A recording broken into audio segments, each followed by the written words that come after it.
Good evening, everyone. We will just give folks another minute or two to join the room, and then we'll get started with tonight's program.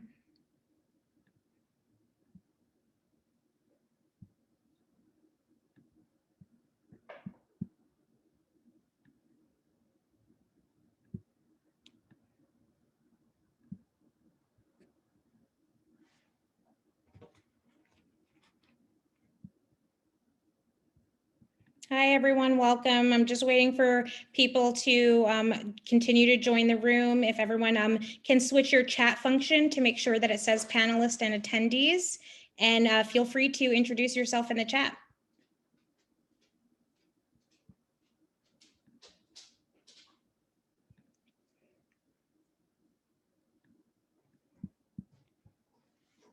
Okay, great. I think we can go ahead and get started. So good evening, everyone, and welcome to See Yourself Running Pride. We're so glad that you've decided to join us, and tonight we'll be discussing, tonight we'll be discussing what it's like to run as an LGBTQIA+ candidate. If you are a current candidate or are thinking about running in the future, we hope this conversation tonight will help you think through how identity impacts your work as a candidate and as a community member. Before we get into the program, let me start with a little housekeeping. We have lots of people on the call tonight, and we want to make sure that everyone can participate. So in a few minutes, I'll be introducing our moderator for tonight's discussion, and then Sean will be speaking with our 4 wonderful Run for Something and Victory Fund candidates who have specific experiences to share about running while LGBTQIA+. In the meantime, if you would like to introduce yourself in the chat, please do. Make sure your settings are set to all panelists and attendees, and share your name, where you are, and what brought you to this call tonight. After we get through our introductions, we will open up the floor for questions. So please put any questions you have for the panel in the Q&A box. We'll pull questions from there. And we definitely want to address your questions, but it'll be tough for us to catch them if they're in the chat. So you just want to make sure that you're using the Q&A function. This is a great opportunity for you to get to know people and for us to help build community. Now that housekeeping is out of the way, we'll get into tonight's program. So tonight we're excited to be focusing on members of the LGBTQIA community running for office or thinking about running for office in the future. To put it bluntly, we need more LGBTQIA+ people running for office and getting elected across the country. Tonight, our panel represents a range of identities and experiences, but certainly doesn't represent the entire LGBTQIA experience. So we hope that you'll share your own experience in the chat. LGBTQIA people are absolutely underrepresented in our elected officials, and both Run for Something and Victory Fund are working hard to change that. Victory Fund has pulled together a few data points. Starting with a 4.5 of US adults identify as LGBTQ, but less than 0.2% of US elected officials identify as LGBTQ.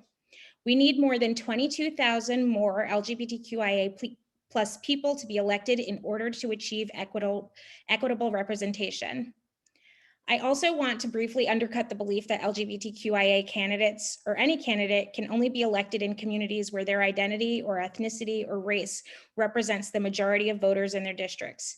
We invited candidates tonight who live in areas of the country where LGBTQIA+ voters aren't the majority, and in some cases where LGBTQIA+ constituents have been ignored or persecuted, and also some cases where mayoral candidates and former city councilors are actively anti-LGBTQIA rights.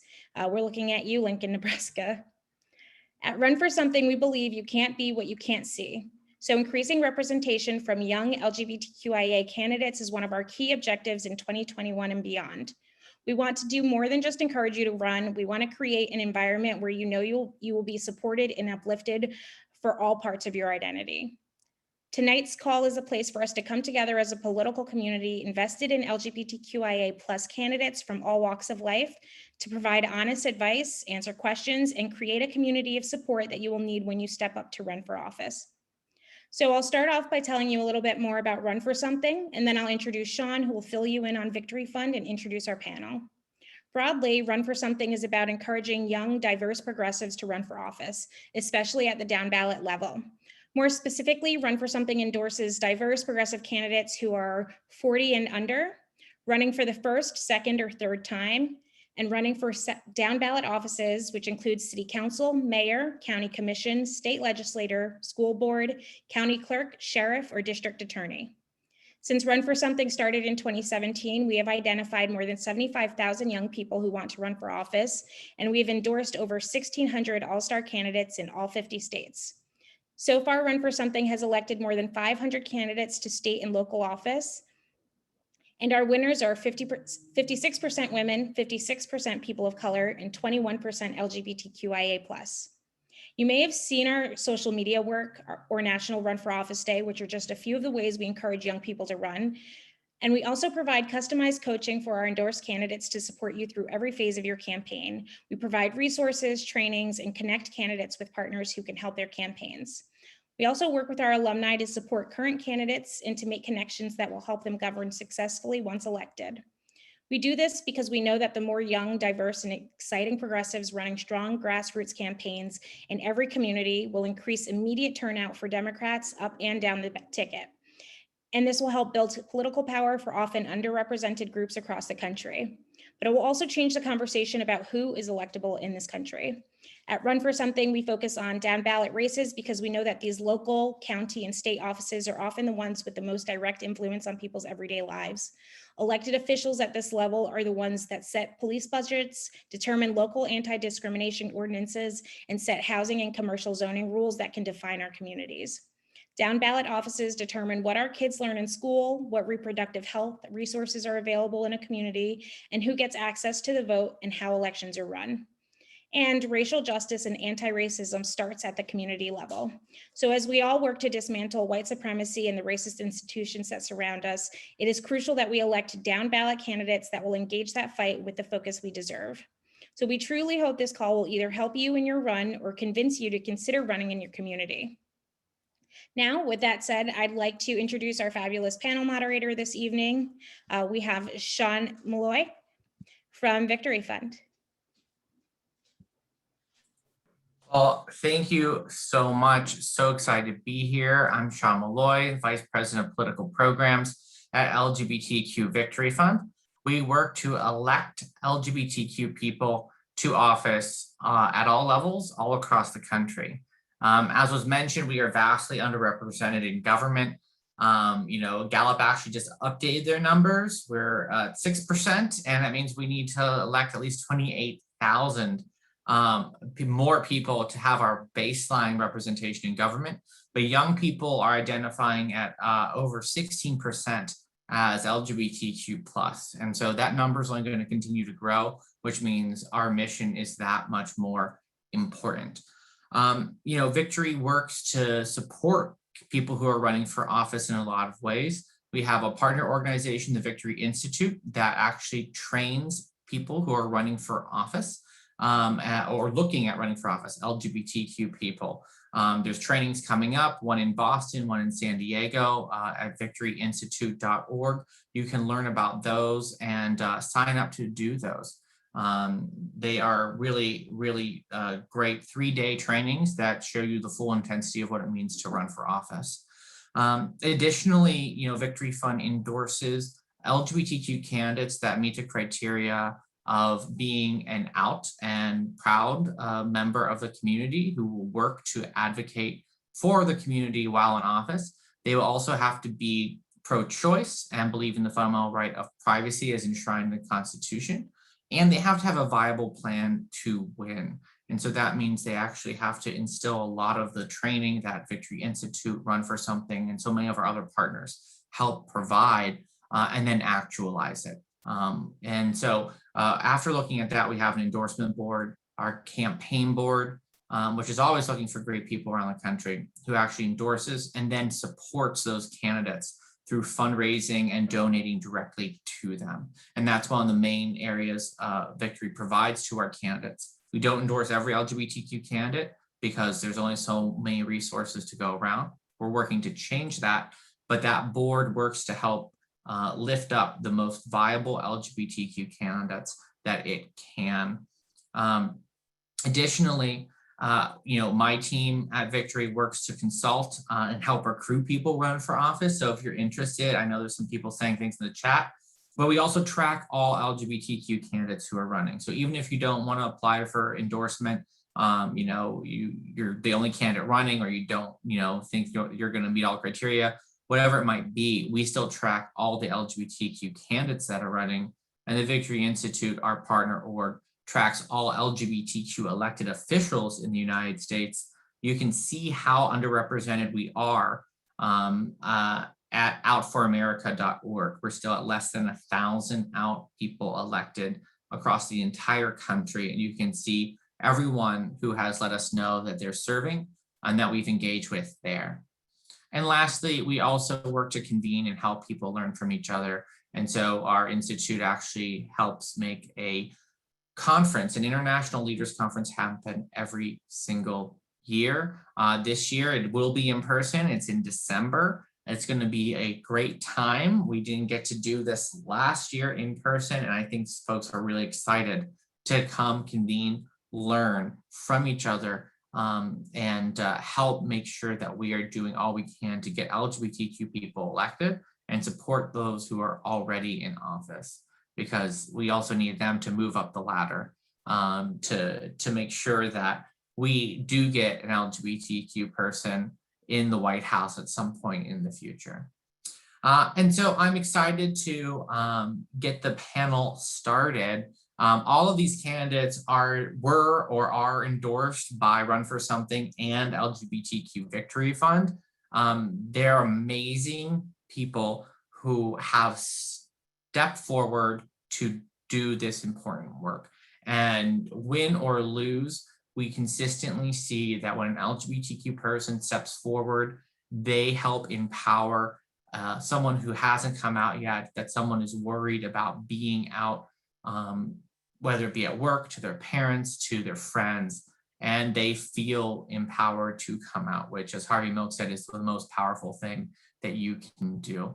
And so I'm so excited to bring on our first panelist to talk about her experiences as a state senator in the great state of Nevada.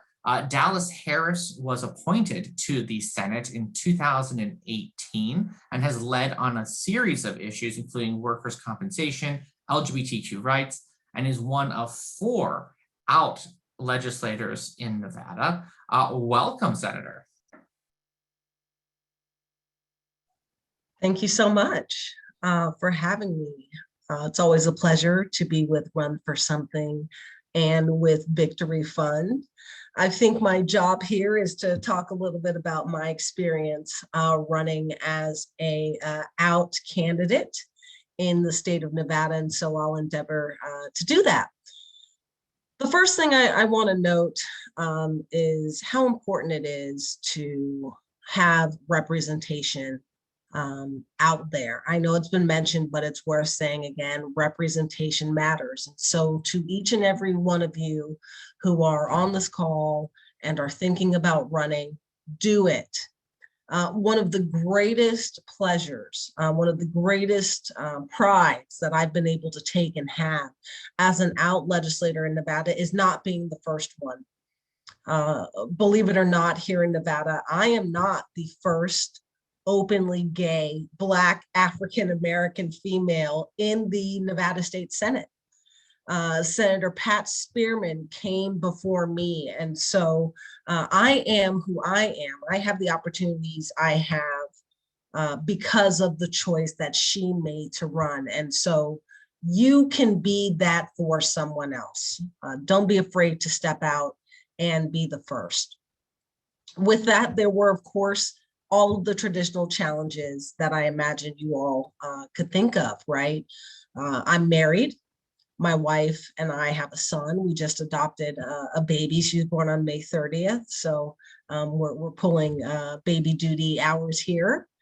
But one of the questions I had to face when I was running is, do I want to put my family on, traditional mailers and present, I guess maybe in this kind of heteronormative way? And we ultimately decided to do that. But these are the types of things you have to think about as a family. How is that going to be perceived? Is it going to be well accepted? And these are all questions I know our community is very well versed with facing.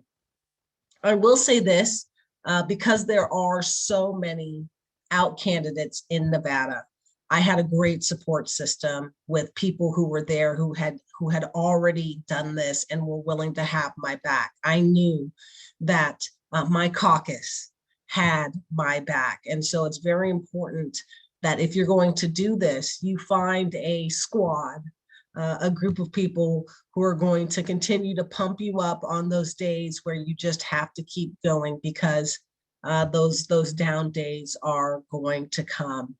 With that, I'll turn it back over to Sean to go to our next panelist, and I look forward to answering any questions that you all may have.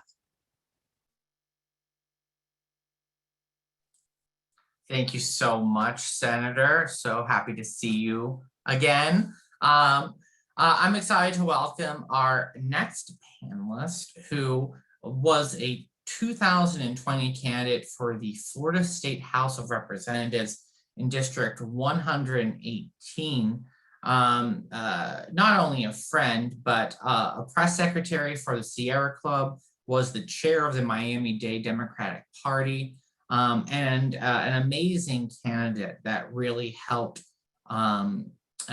make not only LGBTQ people represented on the ballot, but also really helped advocate for some amazing progressive reforms. Well experienced in congressional campaigns. I'm so excited to welcome Ricky Junquera to the panel. Ricky. Hey, thank you so much, Sean. And you got my last name right. You know, that's the one horror when running for office and having a difficult last name. It's how they butcher it. And there are so many ways that all of y'all can try and pronounce it right now, because you probably don't remember how Sean said it, and get it pretty bad and get pretty creative with it. Aside from that, hi everyone, my name is Ricky Junquera. I am a first-generation Cuban American, born and raised in Miami, Florida, openly and happily gay, use he and him pronouns. And yes, I am a senior press secretary for Sierra Club National.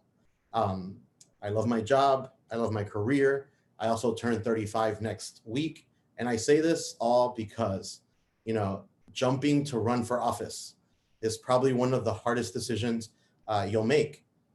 If you are, just entering your career in your 20s at some point, or making that jump into the middle of your career like I have, and really questioning, right? Is this the right time? I took some time and I said hi in the chat because I was reading through people's comments, people who are already running for office or considering a run in 2 years, 4 years, and what have you. And really the planning is just as important as the race that you run. And I'll say this as well, and I know that I'm gonna say a bunch of things, but I get these few minutes and I just want to tell you so much. But think about your ability to run outside of just filing and running for office. Where are you professionally? Where are you in your personal life? How is your how strong is your family unit? And have you had those discussions with family? All of these things are very important, because then when you get into the race, and in my case, start getting attacked because you make yourself a very viable candidate, and you start gaining some attention, and then the pressure really comes. And then you have to have those conversations with your parents and say, don't listen to what you're seeing on, on the television screen and so on. And so, I would say for me as a first-time candidate well, I started in my early 30s, I'll say, right? I filed when I was 32, and now I'm turning 35, so I don't know where the time's been. But, you really have to think about those things first and foremost, right? I saw someone is working at a state legislator. Others have said that they're considering running in 2 or 4 years. So really, if you have some time, think through those things, because they're important. And like Sean had said, I actually had the privilege and the honor of doing the Victory Institute candidate training in the beautiful Seattle, Washington. And you guys are going to the city where I went and got my college and graduate degrees in Boston, which is a beautiful historic town. If you haven't already seen the link in the chat, click on it, look through it. Even if this isn't your opportunity this time around, there are candidate trainings at least once a year all over the country. You can apply. If you have financial hardships, there are forms that you can apply for there as well. And so I would just say, planning is everything, right?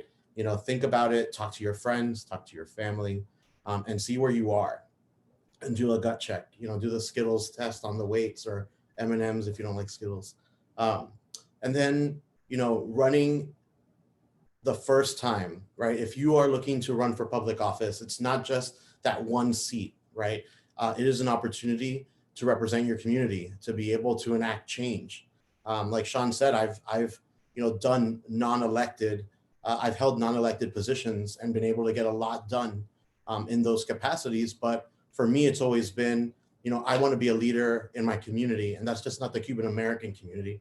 It's the Democratic Cuban American community. It's the gay Cuban American community. It's the LGBTQ plus Cuban American community, right? Those all mean so much to me. And there's no representation for that in the state. Unfortunately, we won one and we lost one in the state house last year. We have two openly LGBTQ state representatives, one amazing state senator, the first in Chevron Jones. But we have a lot of work to do. You saw we passed a horrible trans athlete bill. Others are on the way, and this has cleared the way for more aggressive stances by Republicans in the state of Florida against the LGBT community and the trans community in particular. Hey, gay Cuban, Nicaraguan American. Yes, I shouldn't be looking at that because I'm going too long. But I will read through the chat. I will talk to you in the chat. Private chat me in there and they'll give you my contact information. If you need anything, if you need to talk, please, planning and really making that decision and being confident about it is probably the most important, I would say, as a young, future candidate or current candidate.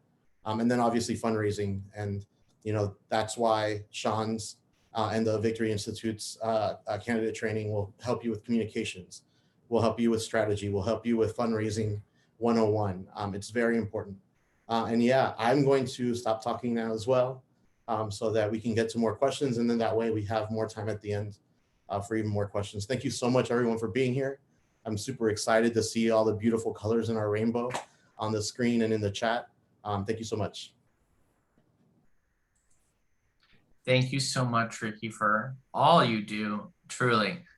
I'm excited to also welcome, I'm excited about all of our panelists, but I'm excited to welcome our next panelist who helped make history in Lincoln, Nebraska in 2019, being the first out LGBTQ person elected there, which then flipped control of the council, which then allowed for the second out LGBTQ person to be appointed to that council.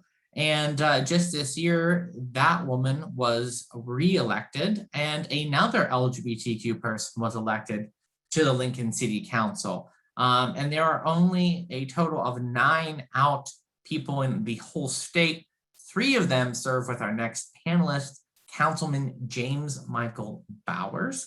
And another fun fact is because of the progress that has been made in Lincoln, James just made more history by becoming the chair of the council of Lincoln, Nebraska, and is now also running for the unicameral state senate next year in 2022, is already endorsed by Victory Fund, one of the few 2022 endorsements we've already made, because that's how important it is to get a voice like James to that chamber.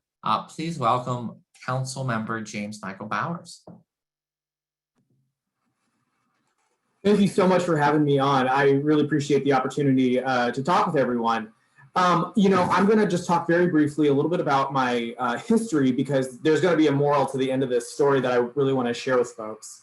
I represent the area that I grew up in, North and Northeast Lincoln. I originally got involved in politics when our state tried to privatize child welfare. My background is I'm a social worker, and so that impacted my career and my passion and the families that I worked with day to day. As you would expect, privatization did not go well. Kids were not able to see their parents, foster parents were going without getting paid, and agencies were literally shutting down overnight. And there was something that had clicked in my mind during all of this when I was advocating. It was, instead of getting angry at the people who control the system, or instead of getting angry at the system, become one of the people who can change the system. So I originally ran for the legislature in 2014. It was a hard fought battle, and I lost.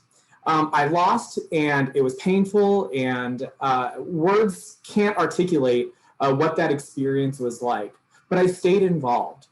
And about 4 years later, after I lost that campaign, by staying involved in my community, continuing my work as a social worker, staying involved in the nonprofit world, I was actually approached to run for this city council seat multiple times. And I initially said no multiple times. But when the person who had held this seat, the city council seat before me, said some homophobic things and some transphobic things, and when control of our council flipped to a direction that I did not want it to flip to, it really became clear that I was probably the best person suited to win this seat back and to continue to push our city forward. So I ran. I ran because I was approached, the support was there, and it was the right time to do so. We went from having no representation on our city council to me getting elected, to then being able to appoint another city council person, and then ultimately being able to elect a third person to our city council out of 7 members who now identify as openly gay. Throughout that work, we've also been able to ban conversion therapy in our city, which was amazing and has saved lives. I have no doubt about that.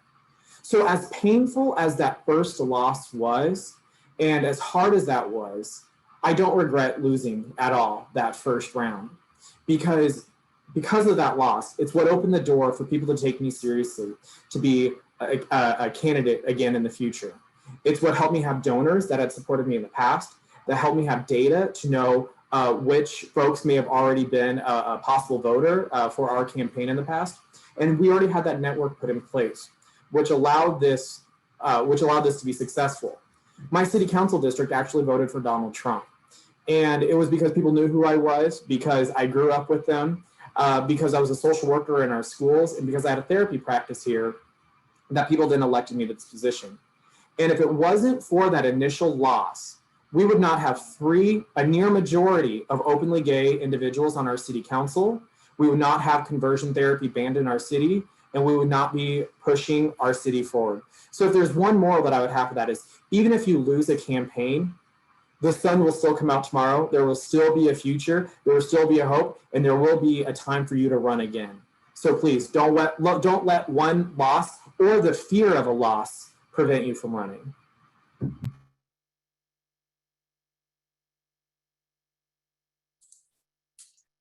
Thank you so much, James. And I'm excited to bring our 4th panelist on, Louise Snodgrass, who was born and raised in South Dakota and has worked to help build strong coalitions in their community, helping run the Brookings Farmers Market, and serves as the board president of the Dakota Community Market Food Co-op, and operates an agritourism farm. I want to get that correct.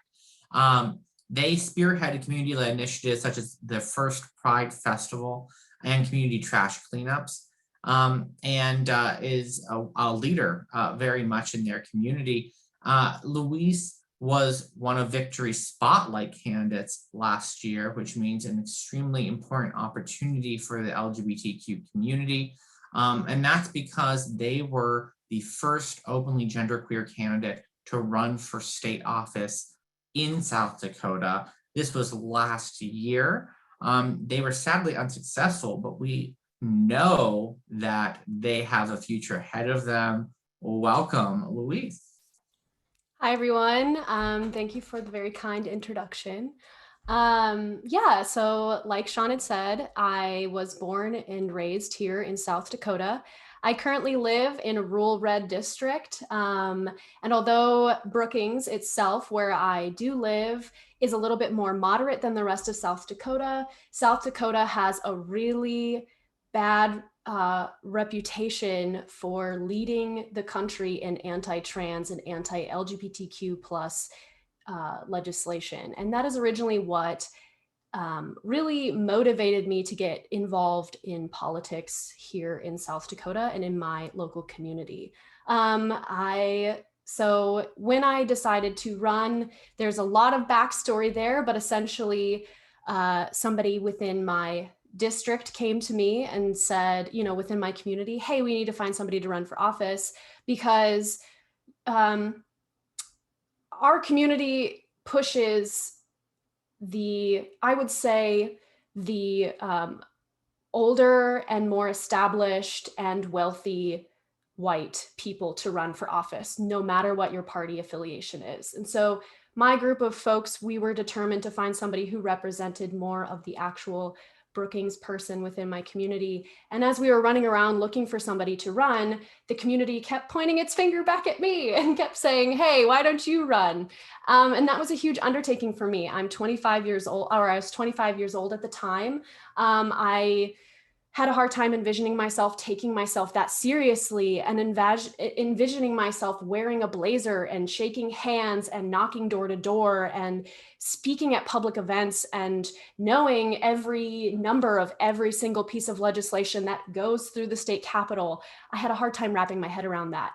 And then COVID-19 hit and we were faced with a global pandemic and social isolation. And so suddenly my campaign had to take a quick shift towards the digital space. And I really found my stride there. I really felt that I could be myself because I'm not great at door knocking. I'll be honest, like seeing strangers and being unprepared, especially in a rural red district, to be an openly out person and knocking on a stranger's door, no matter how good your turf list is, it's really nerve-wracking. And so it was really great to create a digital campaign and launch myself into the TikTok world and to the Twitter world. And that was a lot of fun. I was the first openly genderqueer candidate here in South Dakota.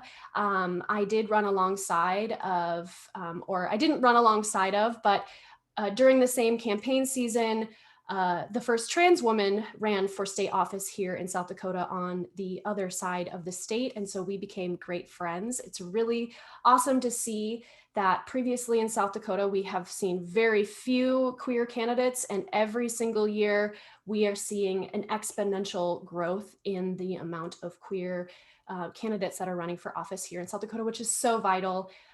This past legislative session, although I did not win my election, I was able to do a lot of legislative action and advocacy work that I normally, following South Dakota law, I normally wouldn't be able to do as a legislature. So I'm really proud of the work that I was able to do with a local trans advocacy organization called the Transformation Project, and then their C4 arm, the Transformation Project Advocacy Network.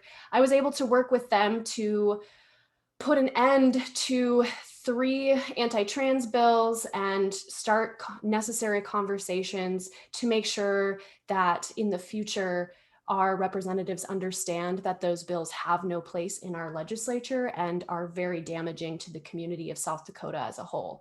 So I'm very thankful that I ran for office because of the opportunities that it has given me. I remember the day that I received an email from the Library of Congress that my social platforms and that my website were being archived as an important part of LGBTQ plus IA and Two-Spirit history. And I just remember crying because I feel like I'm just another person in the world. And I just want to make the world and shape the world into a more liberated place and a more free and beautiful place for everyone. And to have that platform all of a sudden and to have that voice, it's very important and very serious and very wonderful. I'm so grateful and so thankful. So yeah, thanks for having me tonight, you guys. Absolutely, and thank you for stepping forward to run. That decision is not an easy one. So we've got the question and answers box going. If you've got questions for any of our panelists, please put them in there and we'll go ahead and relay them. So first question is actually for Senator Harris. What has been your biggest obstacle to running and fulfilling your office? Well, this may not be the question that, or the answer that you all are expecting in the context of this panel, but I think COVID really was a huge obstacle. I just ran in 2020. As was mentioned earlier, I was appointed in 2018 to finish out a term, but then I had to run myself in 2020. And I was not able to kind of get out there, knock doors, talk to people in my community in the more traditional manner that you might expect of a campaign. It was a lot more text messaging this time to reach people, and a lot more social media. And so that was a huge obstacle to really being able to speak with folks in the way that I would have liked to. I'll be honest, I think here in Nevada, we have it fairly lucky as an out candidate. We actually just recently took out the discriminatory language for gay marriage out of our Constitution, where I know a lot of other states are struggling with moves in the opposite direction. And so fortunately for me, my sexual identity did not really pose the biggest obstacle. It was some of the more traditional ones, which is a good thing. Thank you so much. Does anybody else want to talk about some of the obstacles that they faced in either running or fulfilling their office?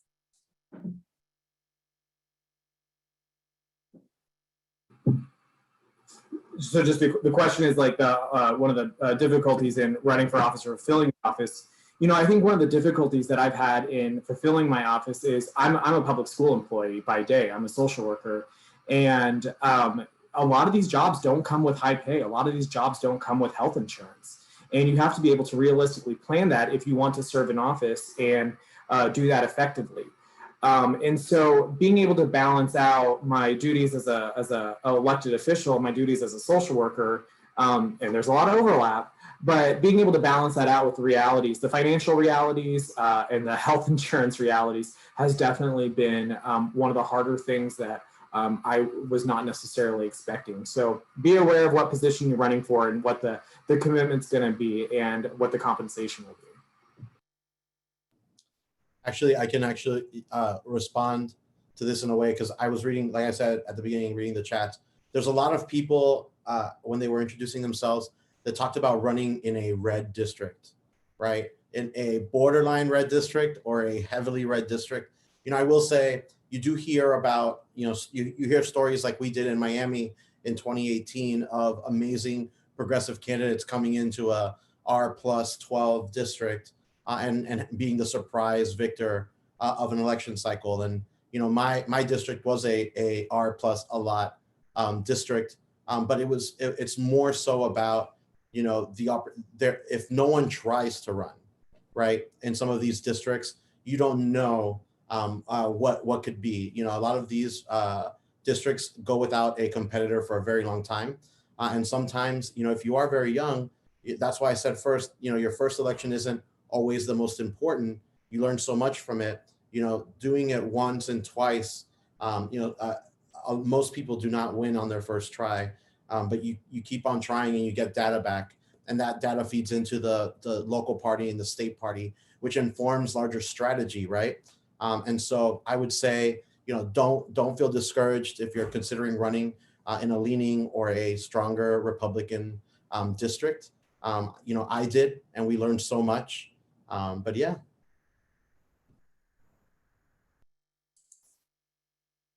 Louise, did you want to add anything, whether about that or running in a red district? Yeah, I think so. Running in a red district, a lot of people think that they have the perfect strategy. That's like one of the things that was the hardest for me, is that you sit down with your Democratic County Party or a group of Democratic Socialists, and they have the plan that you need to follow.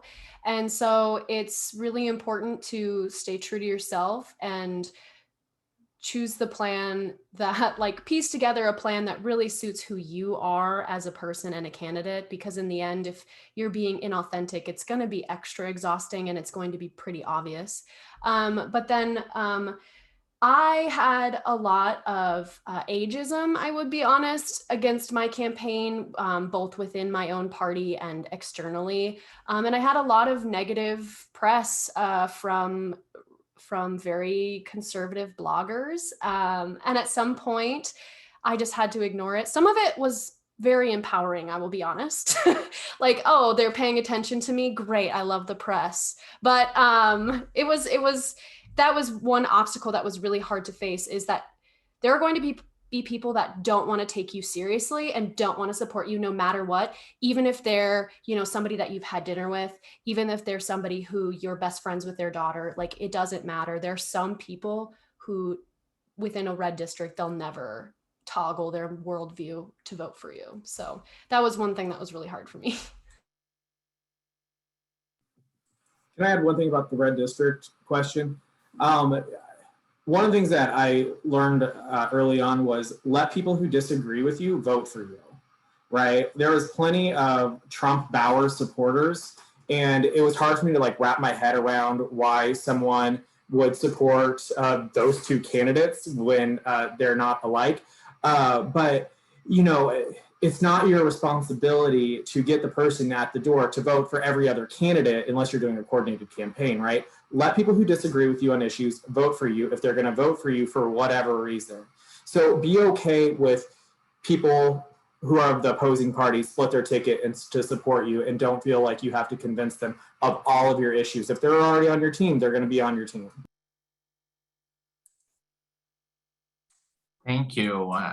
Absolutely correct, I think, on all those answers. We've got a couple more questions. Have any of you dealt or faced imposter syndrome, right? I think this is something that a lot of LGBTQ candidates face. And then how have you dealt with that? Open to everybody to answer.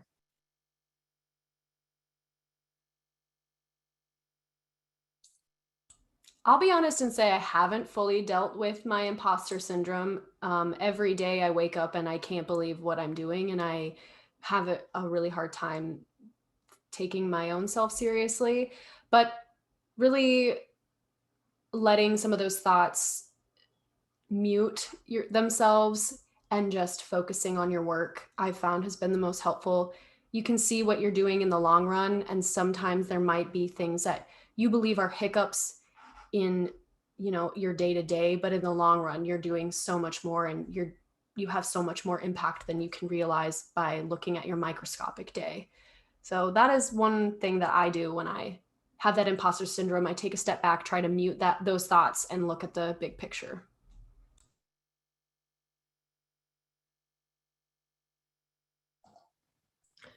I think imposter syndrome is a very real thing that we all experience, and I'm sure most participants on this call can relate to that.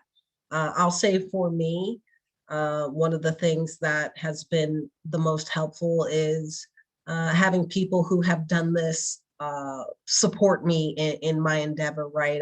I think one of the greatest piece of just life advice, right, is to find a mentor, no matter what you're looking to do. Someone who's done what you want to do in your life and who's willing to help you get there, and then also be a mentor for someone, because that really is what helps me a lot. The person whose seat I took often calls me when I'm at my lowest points and tells me, reassures me I'm doing a great job, and that he's so proud that I was able to take his seat. And so those are the types of things I think you need to pull yourself out when you have those moments of doubt. Yeah, I would say, and the senator from Nevada is completely right, 100%. And if it wasn't for mentors like Sean and others, I would not have even done what I did last cycle. I would say lead with intentionality, right? If you want to run for office, you should think about the ways that you should be involved in your community, regardless of running for office or not. You know, if you are, you know, someone who cares about healthcare reform, you know, you should look to become a part of local people in your communities trying to push for change and healthcare reform or healthcare for all or whatever those issues are that you care about, right? If you ground yourself in the ability to, like I had said earlier, you know, do work and do great work without holding an elected office first, you know, and put the time in, it grounds you. It gives you an opportunity to meet some of these amazing people, like Senator Dallas Harris said, you know, and it comes from a place of authenticity and intention. And so I would say that I spent many years, right, working like some of you in legislative offices or on campaigns, right? You know, do the work, meet people where they are, and understand people, and have dialogue, hold dialogue, and I think that grounds you. It grounded me in my race. I would say for imposter syndrome, there's two things that I've done. One that's a little more unhealthy, and one that's probably a little more healthy. And I'll start with the unhealthy one first, because that's always a lot more fun. You know, I'm a little bit of an impulsive person, and sometimes when I felt a little nervous or a little scared, I've leaned into that impulsiveness, part of my personality. So be able to use some of your flaws as strengths to give you the courage and the impulsiveness to say what you need to say or do what you need to do. The more healthy one, that probably causes a little less problems, is giving yourself grace, right? Knowing that you're going to mess it up, knowing that people before you have messed it up a lot worse than you have, and knowing that if you mess it up, you're going to be fine. And once you've accepted that, it's like when you get a new car. You have to accept the fact you're going to scratch it. And then when you do the first scratch, all the other ones after that are a lot easier. So recognize you're going to make mistakes. When the first one happens, just know that that's going to be the first of many, and there's not going to be an end to it. Solid advice. So tell, you know, we've got a bunch of people who are just starting off their campaigns that are asking some questions. You know, how do you get started? How did you get started? Was that, did you do the right thing, or did you learn from doing those things? You know, who'd like to start? You all, I'm sure, have something to add here. I'll lead this one off, I guess. You know, so if you become a good fundraiser and then you lose, you start getting hit up to help fundraise for everything afterwards. So be careful with that. No, I think that a lot of people feel that fundraising is daunting, and it is, right? You are calling friends and family, loved ones, people you haven't spoken to in years, and asking them to invest in you, and investing in your belief structure and your vision and your passion. Right? It's hard. But I will say that if not for Run for Something, right, and a lot of the resources that they gave me to start off, and their free online trainings, as well as the Victory Institute's training, you know, I would not have understood most of the dynamic structure of how to, you know, schedule call time and go through sheets and keep track of things. Right? I'm a social person. I'm a social butterfly. And I'm charming and charismatic and handsome too. So, you know, it's a lot to deal with. Not kidding. But I will say, take advantage of every opportunity that's presented to you. You know, with COVID hitting, I would get hit up by so many different organizations asking me to do a panel like this, asking me to talk at their meeting. You know, take advantage of every opportunity, no matter what the group is, right? As long as it falls within your belief structure and your vision for your campaign and for your political aspirations, right? You know, if it's gun reform and it's Moms Demand Action, or it's Sister District, which is amazing, right? Don't ever think that something is not important enough. If you have the time and you can make the effort, and it actually helps you practice and building confidence and just communicating your message more. And that does wonders. Don't start by asking Sean Malloy for money, because, you know, you have to have your pitch down, you know, very, very tight. You know, you can't get nervous. You have to know your numbers. You can't be sweating like I was. You gotta practice. And a lot of these opportunities are opportunities to practice. And so I would say that for fundraising, and I saw a lot of questions about fundraising, really it's building confidence in yourself and being able to project that so that other people feel inspired as well. And again, I raised a lot of money, a lot of money off of $2 donations, recurring donations, $5, $10, $20. Every time I did a sister district event, I had some amazing people who had adopted my campaign, donating consistently every month. They got an email and they would just click. So you just never know.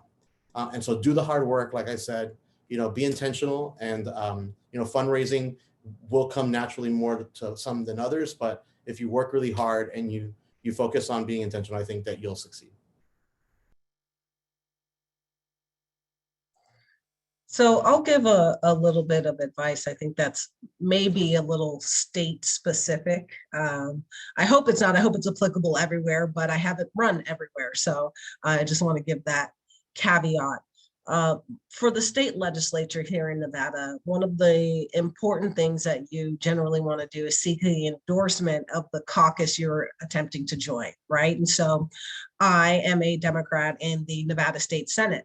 The Nevada State Senate Democrats, they endorse candidates in Senate races, right? Now, you don't come in for the Senate Democrats if you're running for the Assembly, or if you're running for, some other city council position, right? But these are the folks who you're going to be their colleague. And so if you can get their endorsement, that goes a long way, and there's some resources and knowledge and mentorship that comes along with that. And so one thing I'd say is, if you have the opportunity, speak to your colleagues or your future colleagues and trying to get ingrained there, because they can always be a resource on getting and seeking those other endorsements like Emily's List or Victory Fund, or Run for Something, or some of more of these other traditional endorsement groups.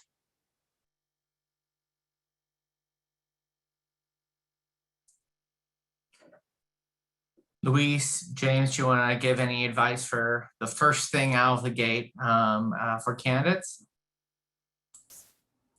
I guess the first thing I did was, and I don't know if this was the right move, I did start and build my website immediately before I even announced my campaign, because I knew that that was going to be the front-facing interaction that everyone is going to have with me, because I wasn't going to be door knocking. There weren't going to be public events like I had planned. So I made sure to build a really nice website, and it is currently not live. I have to buy the domain from my campaign manager, but it is not live right now. But I did do that very quickly, and then started developing my digital strategy plan immediately, and sitting down with people who I wanted to be key volunteers and players within my campaign. So identifying people who would be champions and really dedicate their time to support this entire effort. So those were some of my first steps. And I feel really happy about the team that I built.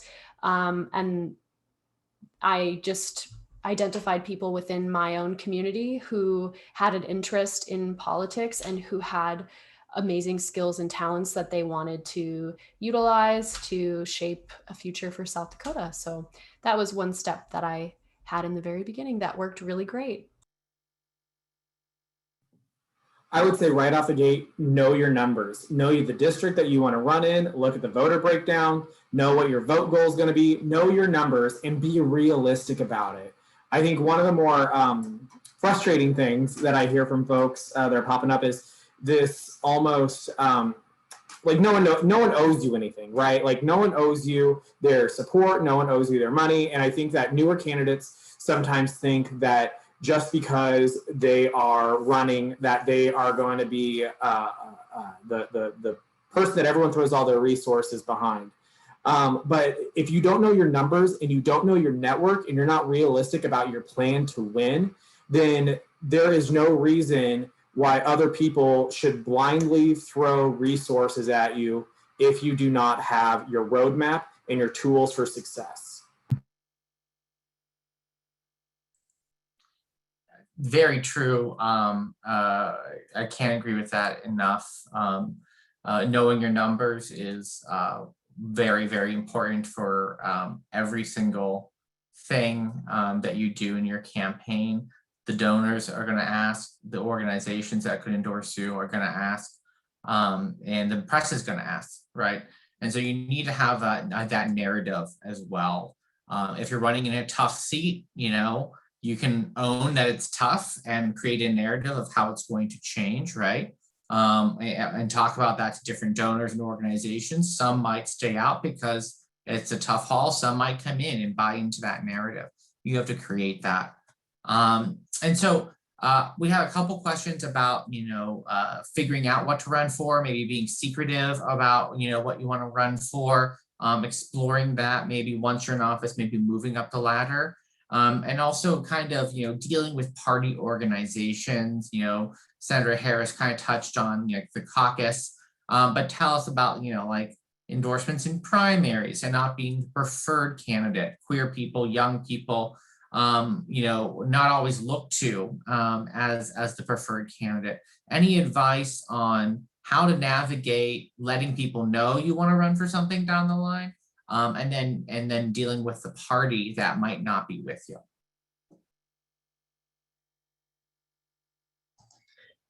I'll say I am 100% for letting your intentions be known.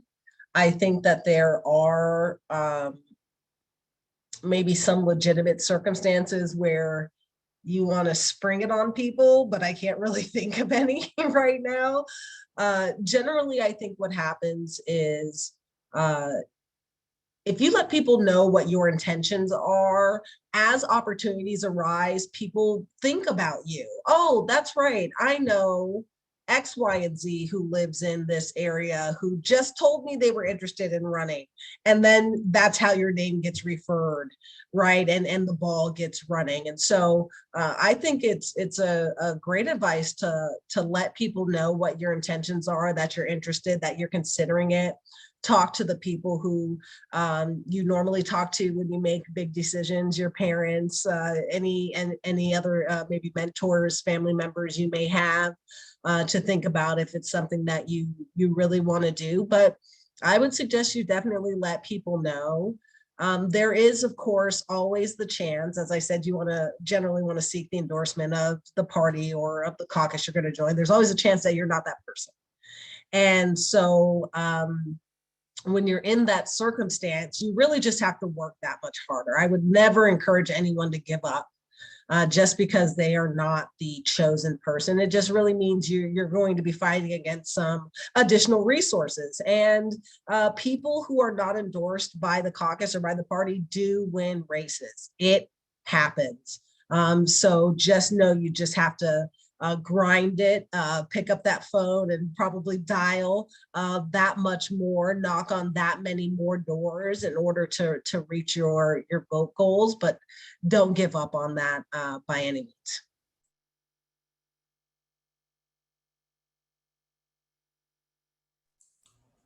So I experienced a very difficult relationship with my county party. I immediately told them my intentions of running for office. They then later claimed that it was their idea that I ran for office, even though I sat down with them and said, I'm gonna run. Like, that's all I said. And then later on, they called me insulting, combative. They called me aggressive. They called me lazy. They said that I wasn't going to get anything done. I'm the worst candidate they've ever had. And I did nothing. I did nothing to them for them to have that experience. What I did do is I managed my own campaign, because in South Dakota, what is very normal is that the county party manages a coordinated campaign, and those are the resources, right? So it's a bunch of older volunteers in my area that are, they gather once a week to, put together some literature and drop them at doors. And that's what the coordinated campaign efforts here are in Brookings. And so I did not want my campaign to look like that. I knew that I had a lot of energy behind me. I knew I had a lot of dedication. I had a lot of motivation. And so I took my own campaign into my own hands and managed my campaign with my team that I built. And because I had my own personal ownership over my campaign, my county party did not like that. And so they decided to, I don't like using this word, but they kind of like threw a temper tantrum and they like lashed out a little bit. And it ended up being fine because I kind of just let them have their moment of being incredibly upset with me that they could not run my campaign. And I kept moving forward, and I ended up getting close to 4,000 votes in my district, which was very close to actually getting the seat, but it was like hundreds shy, which was really awesome. And compared to, so in South Dakota, we have multi-member races or districts. 4 people run for 2 spots every 2 years. And so I was running with 4 other people for 2 spots. There were 2 Democrats and 2 Republican candidates. And I, the young, inexperienced, queer Democrat with no college degree, got 3rd place and almost got a seat. And the retired economics professor did not. So, who was a Democrat.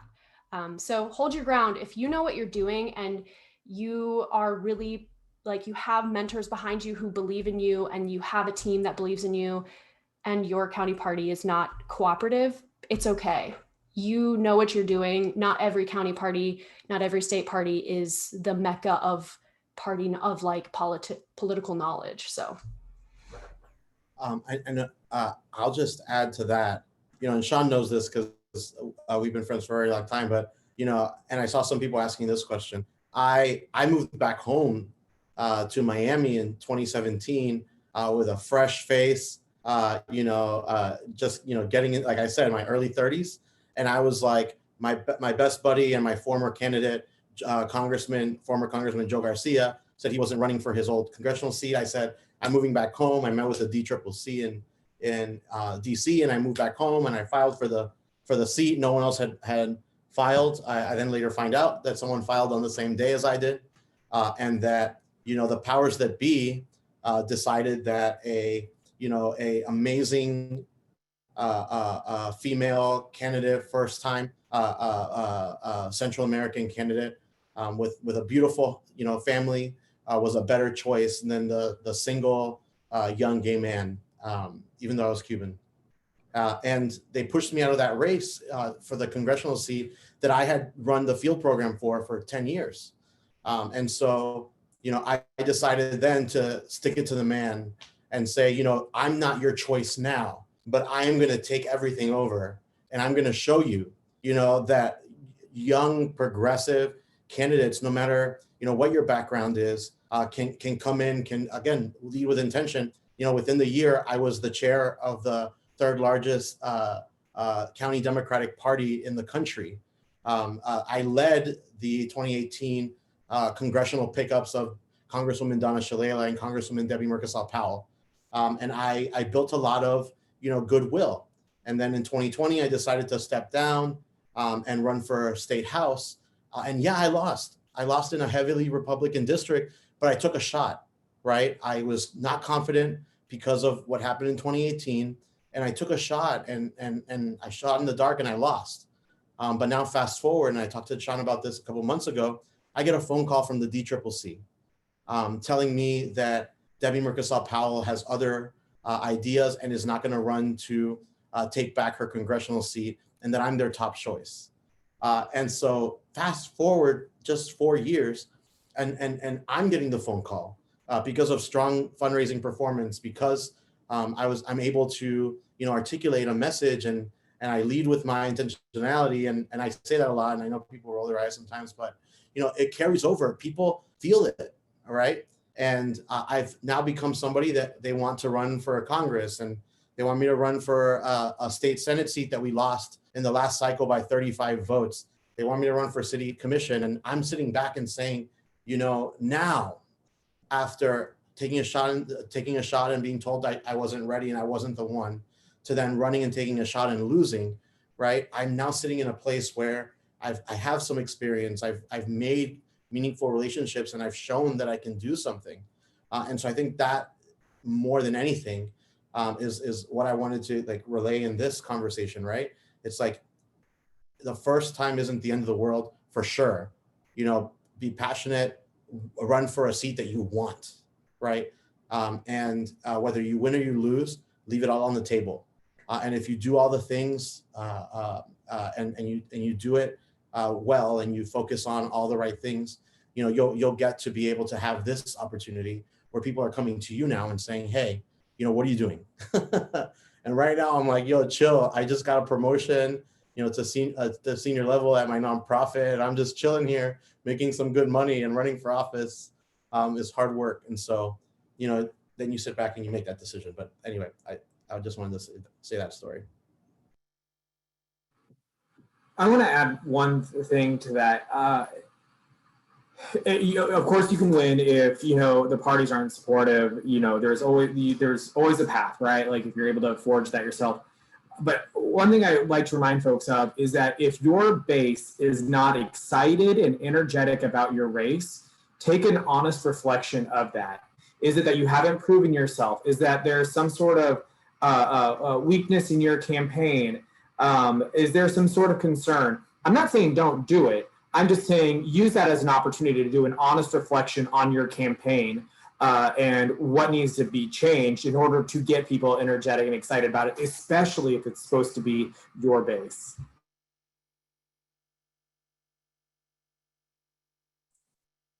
Excellent. And, you know, having worked with a lot of the powers that be, right, you know, whom they recruit or who the party says is the right candidate, you know, it has changed, and a lot of our candidates have beat that system. A lot of times that is a system that is set up by people who happen to be around and have been around, but they aren't necessarily the workers. They aren't necessarily the doers. They aren't necessarily the ones that are in touch with the grassroots, with the actual voters who are going to show up in a municipal Democratic primary, right? And so, you know, you have to assess all those kind of things when you're looking at a race to make sure that it's the right thing to do.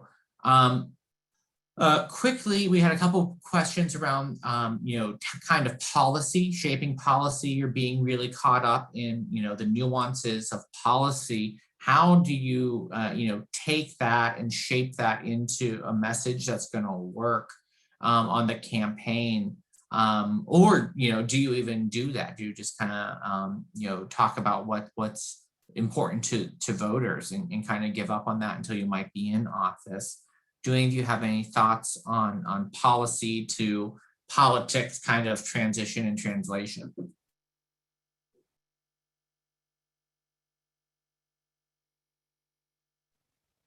I think good policy is good politics.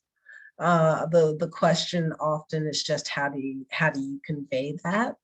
And I kind of hate to say it, but it's true. Some of these things you can pull, right?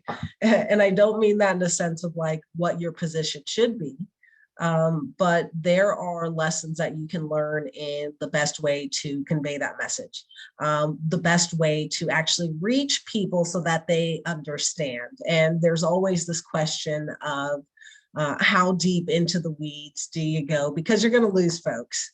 If you're a policy wonk, I happen to be one. I have a master's in public policy, and so I like cost benefit analysis and you know, kind of going into the weeds a little bit. But you're going to lose people there, and so if you can make your message simple and clear, which is something, by the way, Republicans have learned to master, then you actually can get that. That's how you get things across to people, right? So we did a lot on gun control in the 2019 legislative session. So the message in the 2020 legislative session was keeping people safe, right? That is the small snippet, right? And then if people want to go into more detail, you can always follow down that rabbit hole. But I think really it's an exercise in messaging. It's a skill that you develop, and it's one that you can actually test the public on to see what works best. Again, not to lead you about what position you're going to take, but the best way to convey what you've already done or what you plan to do.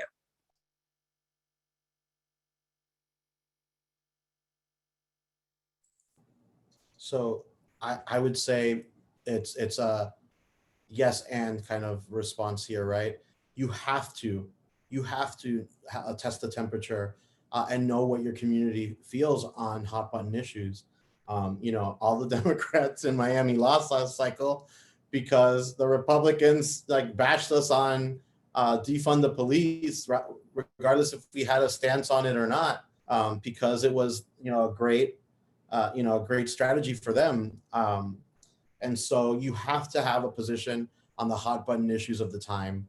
And I would say, for passion projects and like things that you really care about, you need to be able to have those lined up as well, not just on your website. And you should have a realistic conversation with whoever's managing your strategy about putting different things on, like what to put on your website, right? You don't want to say, oh, I'm going to put 20 different position statements on 20 different issues on your website. You want to really target it. This is the communications background talking, right? You can only hold people for so long, even on a web page. You need to be succinct, and you need to have the knowledge of what the top issues are in your community. But then depending on what community you're talking to, right? When I'm talking to Moms Demand Action, I lean heavy because that's something that hurt, that is very personal to me. Having lost a friend at Pulse, I have a personal experience, and I have to teach myself sometimes not to cry about it because, it's not something that's fun to talk about. But, you have those things and you ground yourself in the things that you're passionate about, but you have to be mindful, right? You have to be able to have a nuanced conversation, although you should try not to have a nuanced conversation on something like defund the police, right? But unfortunately, you have to prepare yourself for that. Medicare for all, communism and socialism, right? That was something that was very heavy for me here. And I, pivoted and said, listen, I'm a Cuban American Democrat, but my entire family is Republican and voting for Trump. When we're talking about state issues, you have to really think about the meat and potatoes, things that are affecting your family every day, and state policy is going to affect you a lot faster than national things. So you have to put the noise aside and say, we have to have good Cubans on both sides, is what I would tell, someone, or we have to have Latinos on both sides of the aisle to be able to move things and be able to hold a conversation about it. And so I would say that first and foremost, know the top issues in your district, know the hot button issues in your district, and have a response. And then of course, focus on your passion legislation, but leave stuff like that to be able to have a passionate conversation with people that it's going to resonate with and you can engage with at a personal level on some of these conversations or in person.